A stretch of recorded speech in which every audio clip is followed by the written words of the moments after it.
नमस्कार दोस्तों। कभी आपने सोचा है कि एक अकेला इंसान या एक छोटा सा फंड किसी पूरे देश की करेंसी को हिला सकता है? यही है ग्लोबल स्पेक्यूलेशन की ताकत। आज मैं आपको बताऊंगा जॉर्ज सोरोस और हेज फंड की कहानी, कैसे फाइनेंस दुनिया की राजनीति में भी ज्यादा ताकतवर हो गया। जॉर्ज सोरोस वो आदमी है जिसने द बैंक ऑफ इंग्लैंड को खत्म कर दिया। इसने और भी काले कारनामे किए हैं और अभी भी कर रहा है।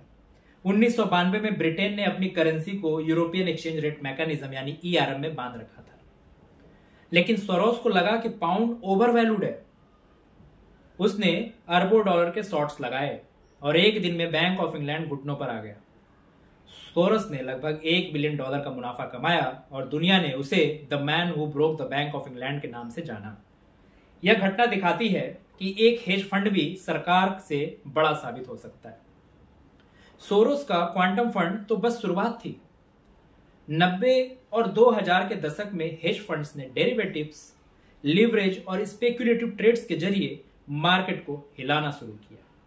ये फंड्स ट्रेडिशनल बैंक्स की तरह रेगुलेटेड नहीं थे, लेकिन इनकी ताकत कई नेशनल इकोनॉमीज से ज्यादा थी।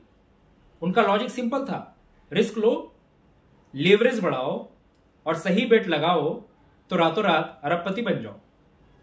1998 में एक और कहानी बनी, लॉन्ग टर्म कैपिटल मैनेजमेंट की। इस फंड को चलाते थे 2 नोबेल प्राइज विजेता मर्टन एंड सोल्स, जिन्होंने डेरिवेटिव प्राइसिंग का फेमस ब्लैक सोल्स मॉडल बनाया था।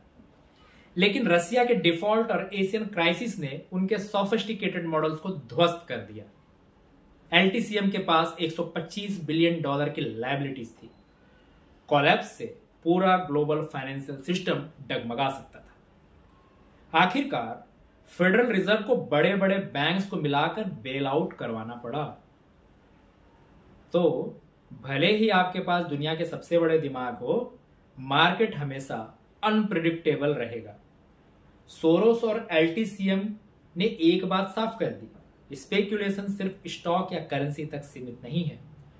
अब ऑयल, फूड ग्रेन्स, मेटल्स, हर चीज स्पेक्युलेटिव कैपिटल के टारगेट पर है। इसका मतलब यह था कि एक हेज फंड ट्रेडर का फैसला दुनिया के गरीब देशों की फूड प्राइसेस तक को प्रभावित कर सकता है। यानी स्पेक्युलेशन अब सिर्फ गेम नहीं बल्कि जियोपॉलिटिक्स बन चुका है। 90 के इस दौर में वो कल्चर पैदा किया, लेवरेज लो, रिस्क बढ़ाओ और मोरल हजार्ड की चिंता मत करो, यानी सब बेईमान। यही सोच मॉर्गेज बैक्ड सिक्योरिटीज और सीडीएस को भी देती है, और इसका नतीजा हम सब ने 2008 के ग्लोबल फाइनेंशियल क्राइसिस में देख लिया। यानी सोरोस और एलटीसीएम की कहानियां सिर्फ आइसोलेटेड इवेंट्स नहीं थी, वो आने वाले बड़े फाइनेंशियल अर्थक्वेक के परकसर थे। तो दोस्तों, सोरोस और एलटीसीएम की कहानी हमें 3 बातें सिखाती हैं। फाइनेंस में इंडिविजुअल और इंस्टीट्यूशंस दोनों सरकारों से ज्यादा ताकतवर हो सकते हैं। मॉडल्स और थ्योरीज यूजफुल है, लेकिन रियल वर्ल्ड हमेशा अनप्रेडिक्टेबल रहती है और रहेगी। स्पेक्यूलेशन अगर अनचेक्ड हो जाए तो उसका असर ग्लोबल पॉवर्टी और पॉलिटिक्स तक भी पहुंच सकता है।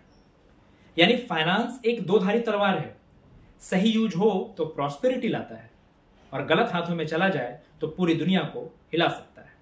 मिलते हैं अगले एपिसोड में किसी और कहानी के साथ। Thank you.